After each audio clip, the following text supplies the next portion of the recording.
inilahad sa isang social mobile session ang matagal ng problema sa mga nagrumbo ang poste at nakalaylay na kable ng kuryente sa ilang barangay ng Cauayan City na umunay 3 taon nang hindi pa rin tuluyang naaaksyonan sa kabila ng patuloy na banta nito sa kaligtasan ng mga residente. Kabilang sa mga unang inilatag sa sesyon ang sitwasyon sa barangay Nagrumbuan. Ayon sa mga opisyal ng barangay, may mga poste na matagal nang nakatagilid at halos bumagsak, habang ang ilang kable ay nakalaylay sa mababang antas na maaaring masagi ng mga sasakyan at dumaraang tao. Ipinunto nila na mas nagiging mapanganib ang sitwasyong tuwing umuulan at may malakas na hangin dahil sa posibilidad ng aksidente at pagkakakuryente. Ayon sa barangay, matagal nang naiparating ang problema sa kinauukulan, ngunit nanatili pa rin hanggang ngayon.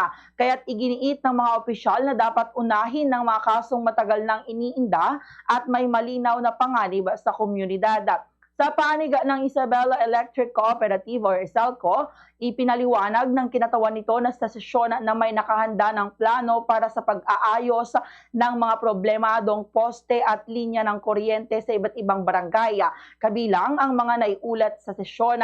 Gayunman, sinabi rin na ang aktual na pagkukumpuni ay nakadepende sa maayos na schedule ng power interruption at sa paglalabas ng abiso sa publiko, partikular sa pamamagitan ng social media.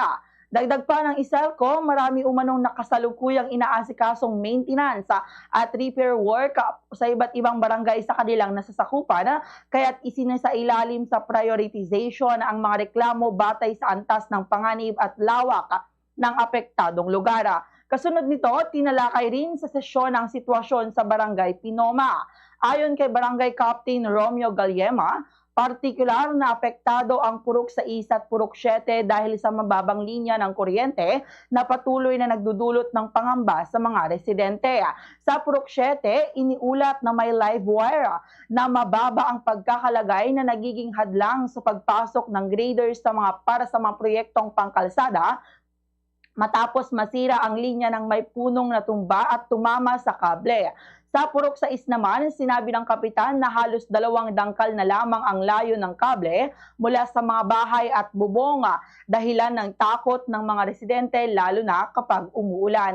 Bagamat may mungkahing pansamantalang balutan ng plastik ang ilang linya, iginiit ng barangay na hindi ito sapat upang matiyak ang kaligtasan ng komunidad. Binanggit din na may mga poste sa lugar na dati nang hindi maayos ang pagkakatayo ngunit naipagawa na ng barangay.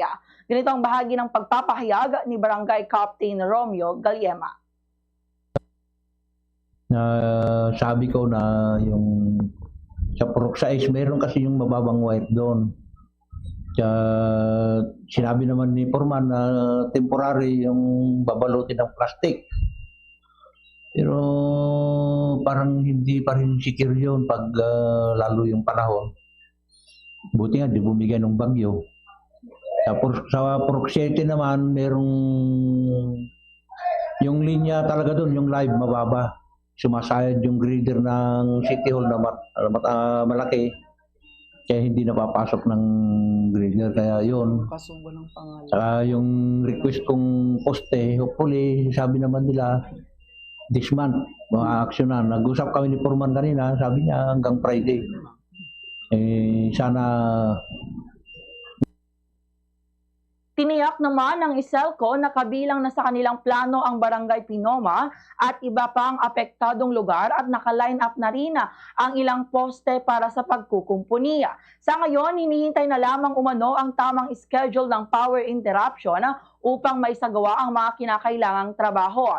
Sa kabila ng mga paliwanag, nanatiling umaasa ang mga barangay na magkakaroon ng malinaw na timeline at agarang aksyon upang tuluyang maresolba ang problemang matagal nang naglalagay sa panganib sa kanilang mga residente.